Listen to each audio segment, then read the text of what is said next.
Okay,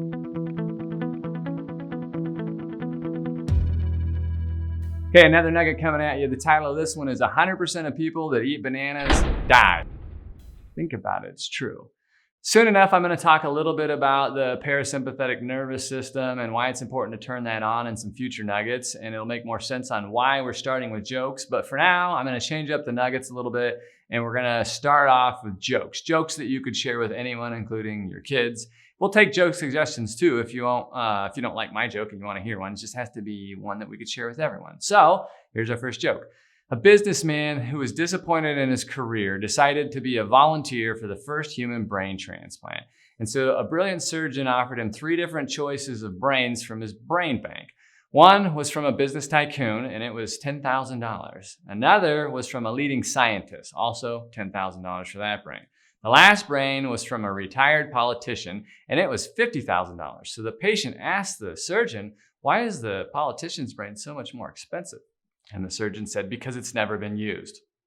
Right? Good for the political environment we got going on right now. So a quick shout out to John Smith for sending me this little note. We all talk about success a lot and all the things that we need to do to get there. And this nugget's going to be a little bit different. So I'm not saying that you shouldn't be driven and doing all the hard work and focused on success, including financial success. That's not the point of this nugget. I just think this letter gives a nice little perspective on how you might want to look at things along the way as we're striving for all the success. So a few years ago, a letter appeared on the internet claiming to be the deathbed letter of Steve Jobs.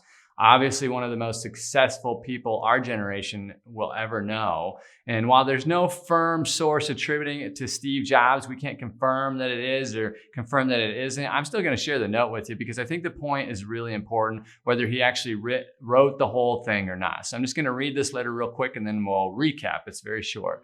So he says, "I reached the pinnacle of success in the business world. In others' eyes, my life is an epitome of success. However, aside from work, I have little joy. In the end, wealth is only a fact of life that I'm accustomed to. At this moment, lying on the sick bed and recalling my whole life, I realize that all the recognition and wealth that I took so much pride in have paled and become meaningless in the face of death.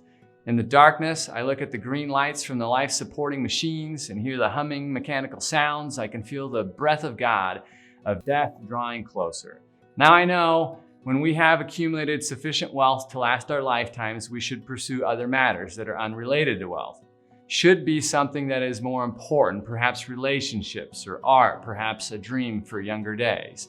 Non-stop pursuing of wealth will only turn a person into a twisted being like me.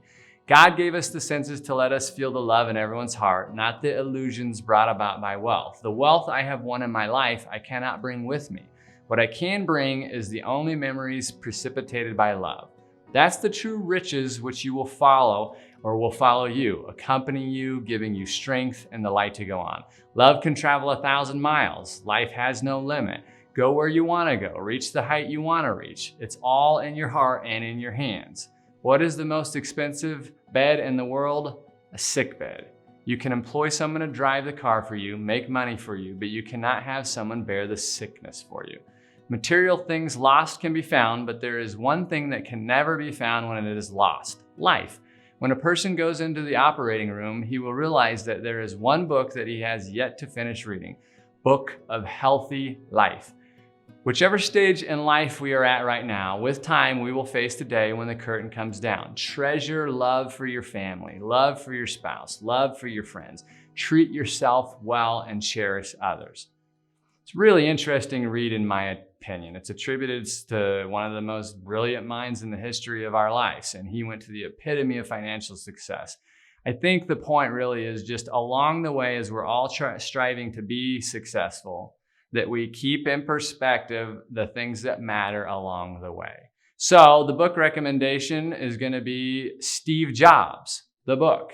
And it was written by Walter Isaacson. It's a really good book about Steve Jobs. And you know, some of it's amazing and you should learn from him. Some of the stuff Steve did is stuff that none of us ever want to do. He was basically an asshole in a lot of situations.